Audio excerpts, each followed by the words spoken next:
He had been thinking too much and not watchful of placement of foot or of his surroundings. "You are beyond the safety of the village," he reminded himself. "A mistake, a misstep, and you are done for. Your journey will end before it has even begun." Again, mindful of his step, he twisted the 6-foot stretch of arbor in his hands, using it to poke and prod ahead.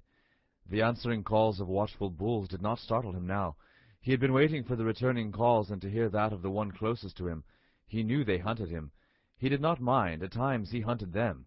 He knew of a place lost and deep where the bulls and the slithers gathered. This was the place he went to now, though it was far from the place he would eventually seek. 2 hours before dawn the village smoot had told him to go, and he had. Saying his good-byes to those he held dear and heading out into the darkened land alone, his heart heavy with the thought that he would never see his home, friends, or family again. He had never wanted to leave. He had told no one of the dreams in which he walked amongst the out. He did not want to walk amongst the out. He wanted to stay with those of the inn, those of his kind, to the ends of his days. Most of all, he didn't want to meet the wizard, as it seemed fated he must do. To those who asked, he had not readily admitted that he had dreamt of the out, the place where the land did not quiver and shake with every footfall, the morning step on ground that was not his own. He had said simply, "My path is long," and none had inquired further. Then he had perceived himself smug for speaking this way, now was frightened by the sound of his own words in his ears.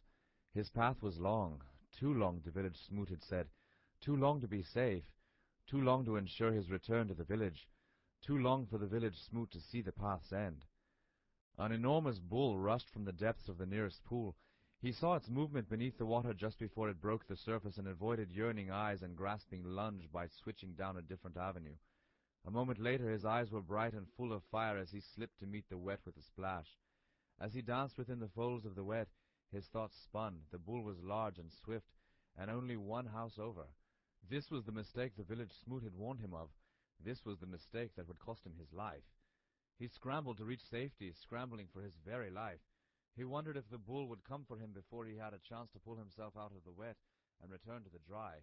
He also wondered if the bull did, would his journey end before it had even begun. He clasped his staff long. It was his truest companion, and it had saved his life.